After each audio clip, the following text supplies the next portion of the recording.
الحمد لله وحده لا شريك له، والصلاة والسلام على محمد لا نبي بعده، ولا رسالة بعد رسالتي، ولا نبوة بعد نبوتي، ولا معصوم بعد اسمتي، ولا سنة بعد سنتي، ولا أمة بعد أمتي. أما بعد، قال الله تبارك وتعالى: يا أيها الذين آمنوا كتب عليكم الصيام كما كتب على الذين من قبلكم لعلكم تتقون. صدق الله العظيم وصدق رسوله النبي الكريم، ونحن على ذلك لمن الشاهدين والشاكرين، والحمد لله رب العالمين.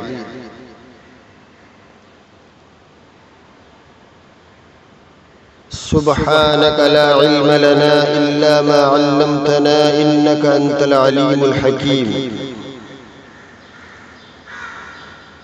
میرے محترم بزرگوں اور دوستوں، دینی اور ایمانی بھائیوں، پس پردہ میری آواز کو سننے والی میری ماؤں بہنوں،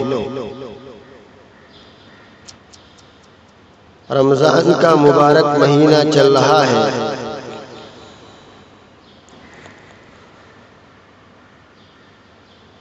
اس مبارک مہینے کو تمام مہینوں کے سردار ہونے کا شرف حاصل ہے.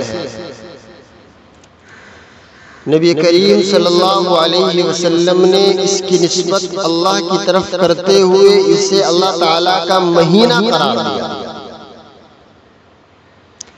اور اپنی امت کو ایک میسج دیا کہ اس مہینے کا آپ کو حد درجہ ادب اور احترام کرنا ہے، اور اس مہینے میں آپ کو ایسا کوئی بھی عمل نہیں کرنا ہے جس عمل سے اللہ ناراض ہوتا ہو.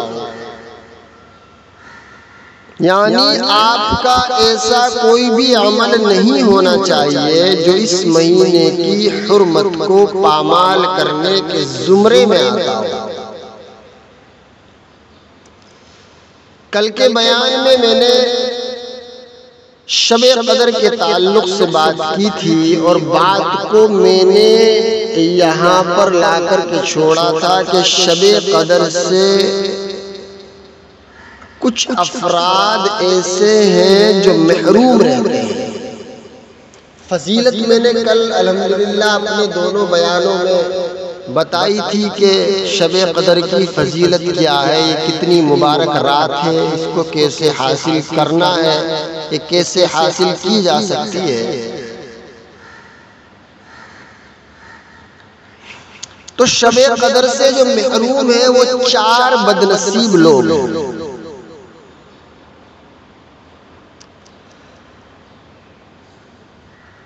جو شب قدر میں کتنی بھی دعا کر لیں، اللہ ان کی دعاؤں پر نظر کرم نہیں فرماتا.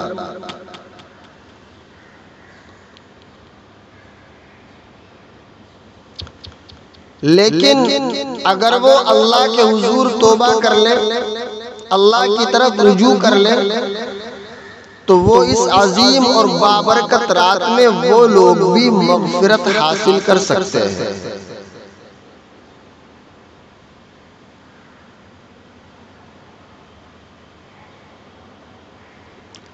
حضرت ابن عباس رضی اللہ تعالی عنہ نبی کریم صلی اللہ علیہ وسلم سے ارشاد نقل کرتے ہیں کہ شب قدر میں اللہ تعالیٰ کے حکم سے فرشتے زمین پر اترتے ہیں اور ساری رات عبادت میں مشغول لوگوں سے سلام اور مصافحہ کر کے ان کی دعاؤں پر آمین کہتے ہوئے رات گزار کر صبح جب واپسی کا وقت ہوتا ہے تو فرشتے حضرت جبرائیل علیہ السلام سے دریافت کرتے ہیں کہ اللہ تعالیٰ نے امت محمدیہ کے مومنوں کے ساتھ ان کی ضروریات کے پورا کرنے کے بارے میں کیا معاملہ کیا۔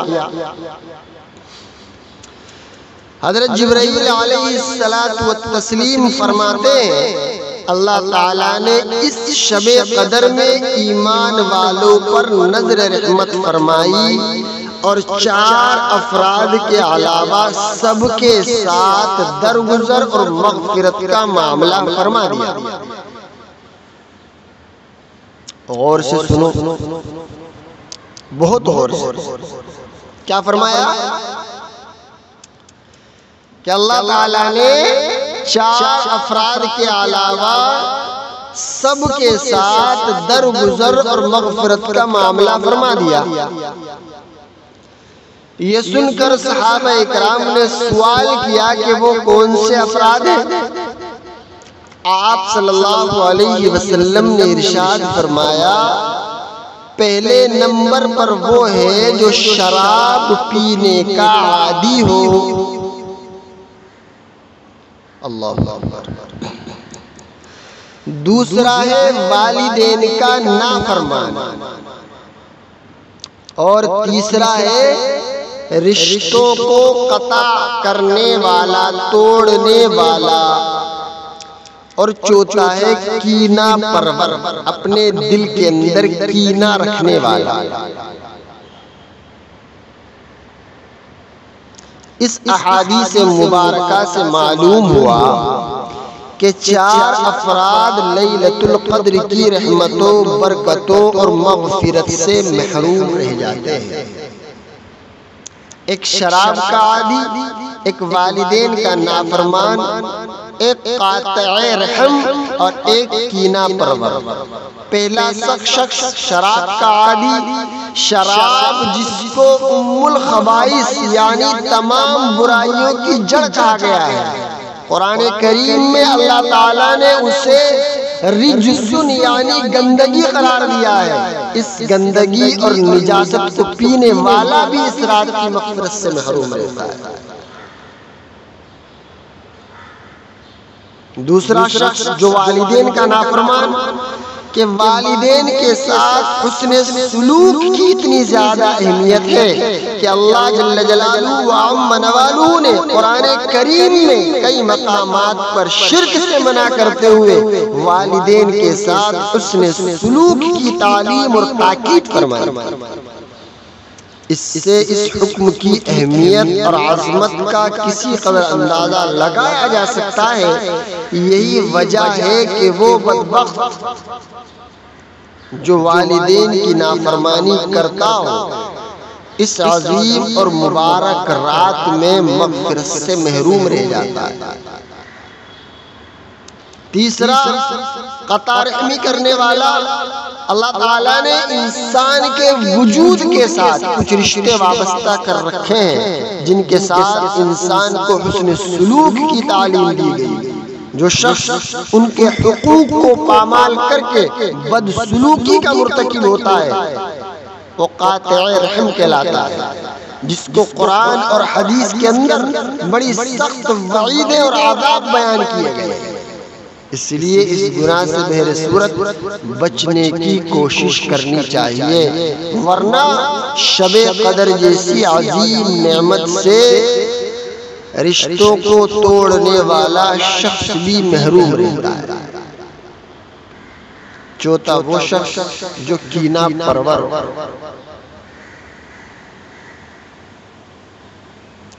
حدیث مبارکہ میں اس کو مشاحن اور مصارم کہا گیا ہے، اور اس کا مطلب کسی کے ساتھ بغض اور عداوت رکھنے والے کے آتے ہیں، اور اسی کو کینہ پرور کہا جاتا ہے۔ حاصل یہ کہ اس کا کہ دل میں کسی کی دشمنی کو لے کر اس کو نقصان پہنچانے کے لیے کوشاں رہنا، کوشش میں رہنا کہ میں اس کو نقصان پہنچاؤں گا، یہ کینہ کہلاتا ہے۔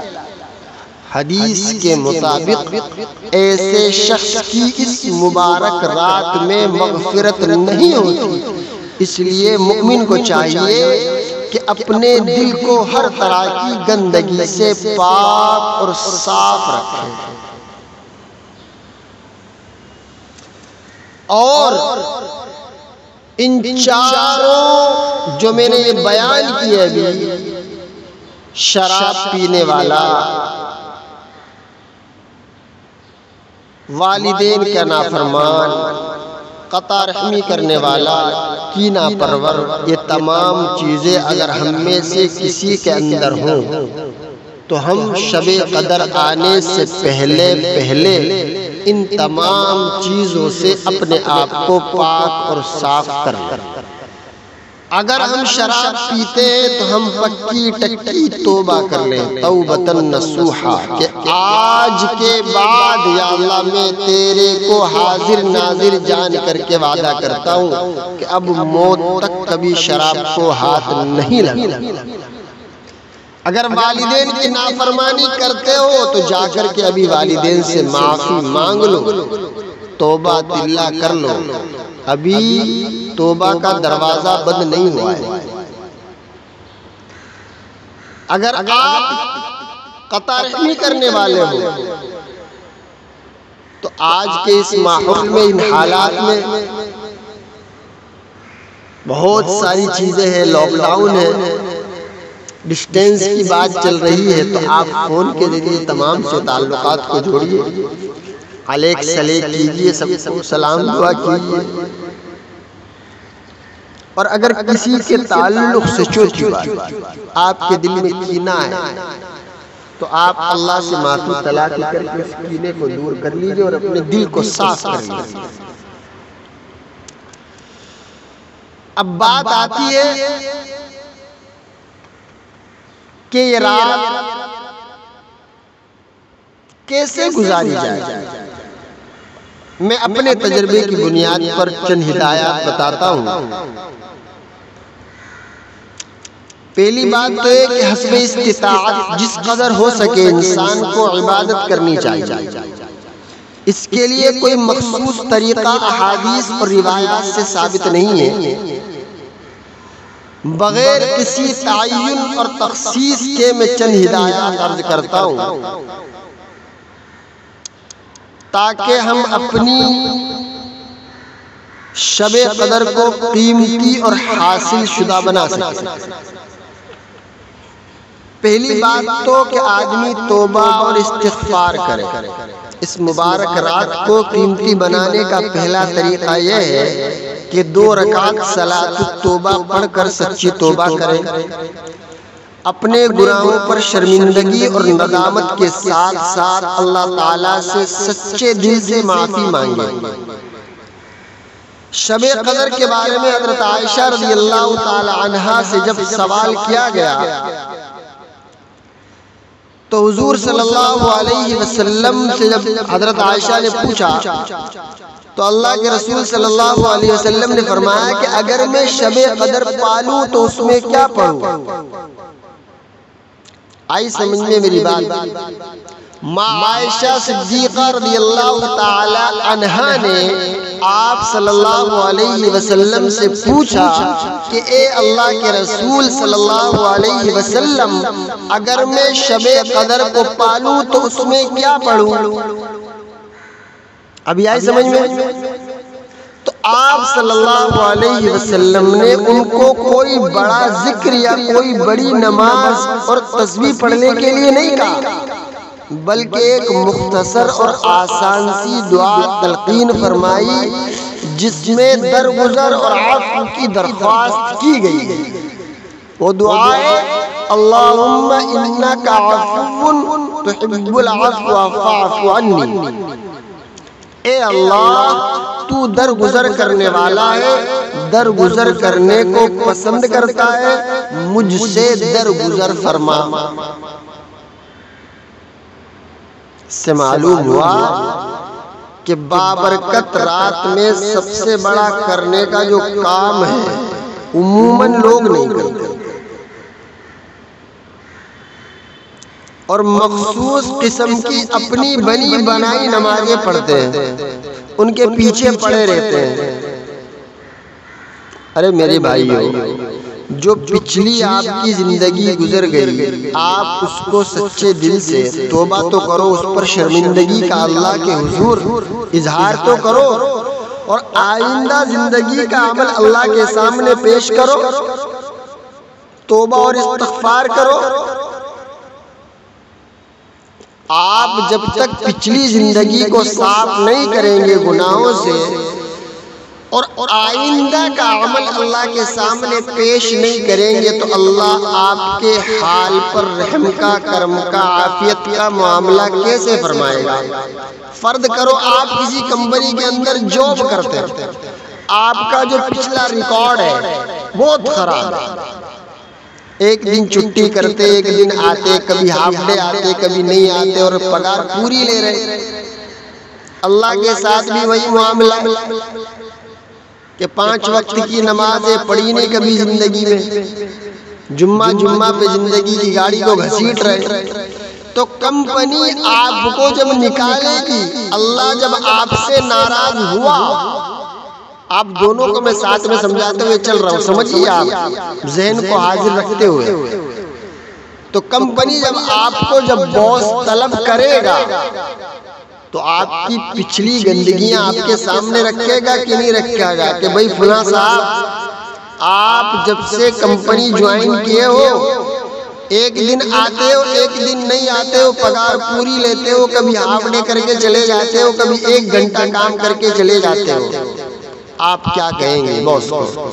باس میں لکھ کے دیتا ہوں، جو ہو گیا سو ہو گیا، اس کو معاف کر دیجئے آپ، نیکسٹ آئندہ کبھی بھی اب یہ تمام حرکتیں نہیں ہوں، تو باس آپ پر بلیو کرے گا، بھروسہ کرے گا، آپ کی جو لکھت درخواست ہے اس کو ایکسپٹ کرے گا اور آپ کو کمپنی سے نہیں نکالے گا۔ ٹھیک وہی معاملہ اللہ کا ہے، آپ اللہ کے حضور 2 رکعت صلاۃ التوبہ پڑھ کے اپنی پچھلی گندگیوں کو صاف کیجئے اور اللہ کے سامنے اب اپلائی کیجئے کہ یا اللہ اب جو زندگی ہے سامنے آپ کے حکم اور رسول اللہ صلی اللہ علیہ وسلم کے طریقے پر گزرے گی، اللہ میرے محترم بزرگوں اور دوستوں ایکسپٹ کرے گا، اور وہ دلوں کے حال کو، دلوں کے بھیدوں کو جاننے والا ہے۔ تیسری ہدایت، ہم میرے محترم بزرگوں اور دوستوں زندگی میں ہم نے جو نمازیں ادا نہ کی ان کی قضا کرنا تو لازم ہے۔ اگر ان کی قضا نہ کی گئی تو کل قیامت کے دن ان کا حساب دینا ہوگا، اور توبہ کی شرائط میں جیسا کہ میں نے اوپر ابھی عرض کیا کہ واجبات کو ادا کرنا اور ان سے سبکدوش ہونا ضروری ہے، لہذا آپ اپنی توبہ کی تکمیل کی نیت سے زندگی بھر کی نمازوں کو کر کے ان کی قضا کرنے کی فکر کریں، اور یہ نماز وہ نماز اس رات میں پڑھنے سے بہتر ہے کہ جو وقت آپ کو بچتا ہے چھوٹی سی ڈائری بنا لیں، لائحہ عمل بنائیں، قضا نمازوں کو پڑھنے کی آپ فکر کریں۔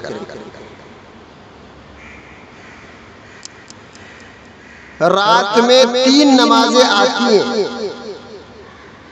تیسری جو ہدایت مغرب، عشاء اور فجر، ان تینوں کو جماعت کے ساتھ صف اول میں خشوع اور خضوع کے ساتھ ادا کیجیے، اور کم از کم جماعت کے ساتھ ان نمازوں کو ادا کرنے والا رات کی عبادت سے محروم نہیں ہوتا ہے۔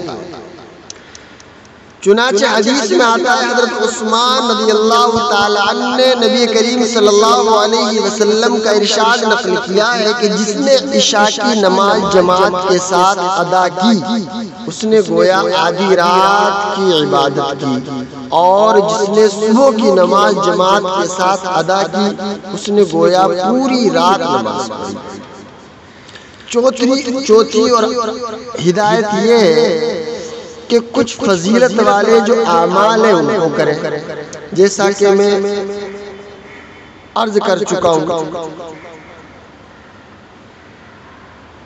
کہ آدمی کثرت سے عائشہ صدیقہ رضی اللہ تعالی عنہا نے اللہ کے رسول سے پوچھا صلی اللہ علیہ وسلم کہ اگر میں اس رات کو پالوں تو کیا پڑھوں؟ اللہم انکا عفو تحب العفو فاعف عنی۔ یہ پڑھنے کے ساتھ ساتھ آج کل چونکہ کرونا وائرس جیسی ایک مرض چل رہا ہے، وہ ہے بھی یا نہیں سمجھ میں نہیں آ رہا ہے میرے کو، تو اللہ حفاظت فرمائے ہم تمام کی اگر ہے تو اس سے بچنے کے لیے بھی ہم دعا پڑھیں۔ اللہم انی اعوذ بک من البرص والجنون والجذام وسیء الاسقام، اور اللہم ارفع عنا البلاء والوباء۔ یہ اللہ کے رسول صلی اللہ علیہ وسلم کی ارشاد کردہ دعائیں ہیں، ان کو پڑھیں، اللہ سے دعا بھی کریں کہ اللہ جو ہے ہمارے حال پر رحم کا، کرم کا، عافیت کا معاملہ فرمائے۔ اور ایک بات خاص، سارے سال کے لیے اس رات میں شیطان سے شر کی حفاظت اللہ سے مانگیں۔ شیطان ابھی تو قید ہے، رمضان ہے، یہ انسان کا بہت بڑا اور بہت کھلا ہوا دشمن ہے۔ یہ ایسا دشمن ہے جو رشوت بھی نہیں لیتا ہے۔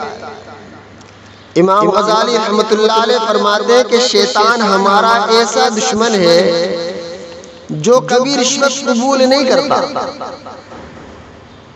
باقی دشمن ہدیہ تحفے رشوت لینے کے بعد نرم پڑ جاتے ہیں اور مخالفت چھوڑ دیتے ہیں، اور خوشامدی کر جائے آدمی صحیح ڈھنگ سے اس کی تو مان بھی جائیں گے۔ مگر شیطان میرا اور آپ کا وہ دشمن ہے جو نہ تو رشوت قبول کرتا ہے نہ خوشامد قبول کرتا ہے۔ یہ کوئی نہیں کہہ سکتا کہ ہم ایک دن بیٹھ کر اس کی خوشامد کر لیں گے اور یہ ہماری جان چھوڑ دے گا، کہ میں اس کو رشوت دے دوں گا شیطان کو یہ میری جان چھوڑ دے گا، یہ ہرگز نہیں چھوڑے گا۔ اس لیے کہ یہ ایمان کا ڈاکو ہے اور اس کی ہر وقت اس بات پر نظر ہے کہ میں کس طرح انسان کو ایمان سے محروم کروں۔ تو میرے محترم بزرگ اور دوستو، اگر آپ اس رات میں جاگ رہے ہیں، اللہ کی عبادت کر رہے ہیں، تو رمضان میں تو چونکہ سرکش شیاطین قید ہے، انسان کا عمل کرنا آسان بنا رہا ہے، اللہ مدد کر رہا ہے انسان کی، لعلکم تتقون، تاکہ میرے بندے متقی بن جائیں۔ لیکن رمضان کے بعد کے لیے شیطان کی شرارت سے، شیطان کے شر سے اللہ سے اس رات میں پناہ مانگیں کہ اللہ آئندہ سارا سال شیطان کے شر سے میری حفاظت فرمانا۔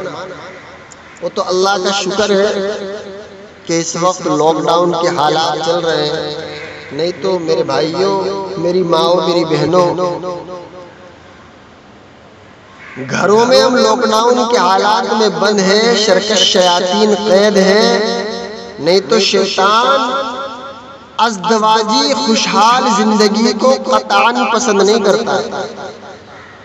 سمجھ رہے میری بات؟ وہ چاہتا ہے کہ میاں بیوی میں رنجش پیدا ہو اور ازدواجی تعلقات میں خرابی پیدا ہو، اور وہ خاص طور سے شوہروں کا جو دماغ ہوتا ہے نا، اس کے اندر فتور ڈالتا ہے۔ اور یہی وجہ ہے کہ باہر جو ہمارا تمہارا شوہر رہتا ہے نا، میرا تو بیوی ہے، وہ باہر دوستوں میں گلاب کا پھول ہے آپ کا شوہر، اور گھر کے اندر کریلا اور نیم بن جاتا ہے۔ کچھ لوگ آ کر کے کہتے ہیں کہ مولانا پتہ نہیں، گھر میں آتا ہوں تو دماغ گرم ہو جاتا ہے۔ ارے وہ گرم نہیں ہوتا میرے بھائی، وہ اصل میں شیطان گرم کر رہا ہوتا ہے، وہ میاں بیوی کے درمیان الجھنیں پیدا کرتا ہے۔ شیطان پہلے میاں بیوی کے درمیان جھگڑا کروا کر خاوند کے منہ سے طلاق کہلواتا ہے، اور جب اس کی عقل ٹھکانے آتی ہے تو وہ کہتا ہے کہ میں نے تو غصے میں طلاق کے الفاظ کیے۔ اب وہ بغیر کسی بتائے میاں بیوی کے طور پر آپس میں رہنا شروع کر دیتے، اور وہ جتنا عرصہ اسی حال میں ایک دوسرے سے ملتے رہیں گے تب تک انہیں زنا کا گناہ ملتا رہے گا۔ آپ دیکھیں حدیث پاک میں آیا ہے کہ قرب قیامت کی علامات میں سے ایک یہ ہے کہ شوہر اپنی بیوی کو طلاق دے دے گا اور پھر بغیر نکاح اور رجوع کے ان کے ساتھ اسی طرح اپنی زندگی گزارے گا۔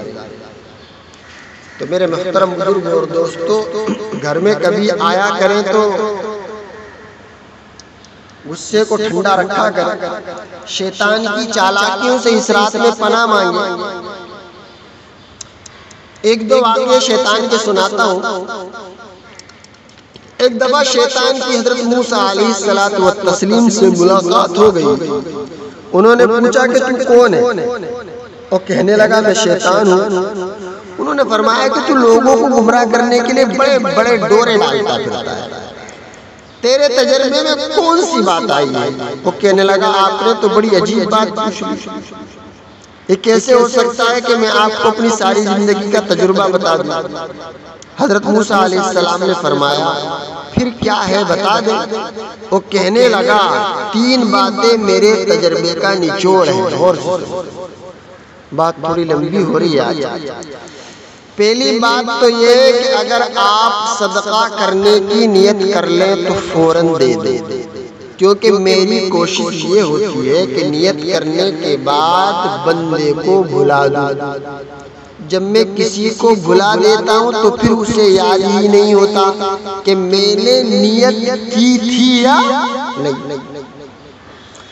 دوسری بات یہ کہ جب اللہ تعالیٰ سے کوئی وعدہ کرو تو فوراً اسے پورا کرو، کیونکہ میری کوشش یہ ہوتی ہے کہ میں اس وعدے کو توڑ دوں۔ مثلاً کوئی وعدہ کرے کہ اللہ میں گناہ نہیں کروں گا تو خاص محنت کرتا ہوں کہ وہ اس گناہ میں ضرور مبتلا ہو جائے۔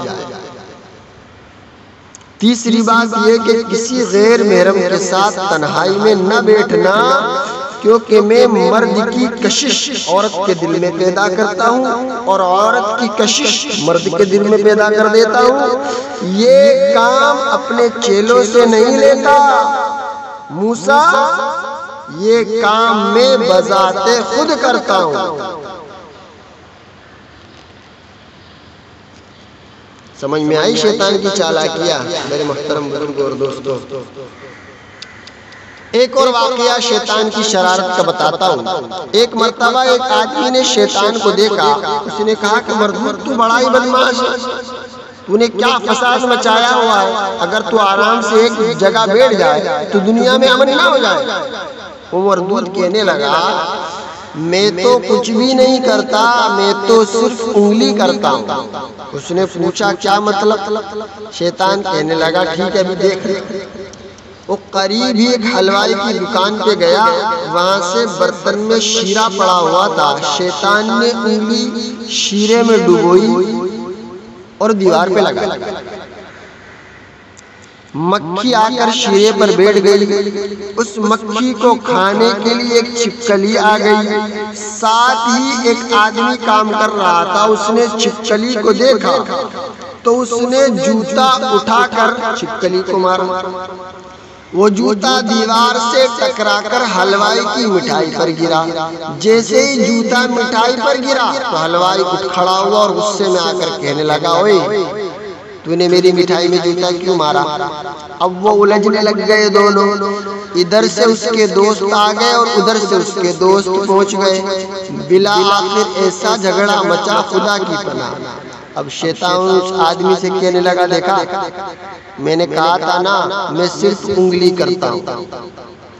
جب اس کی ایک انگلی کا یہ فساد ہے، سمجھ رہے؟ جب اس کی ایک انگلی کا یہ فساد ہے تو سوچو شیطان پورا کا پورا کتنا بڑا منحوس ہوگا، اس کے اندر کتنی نحوست ہوگی۔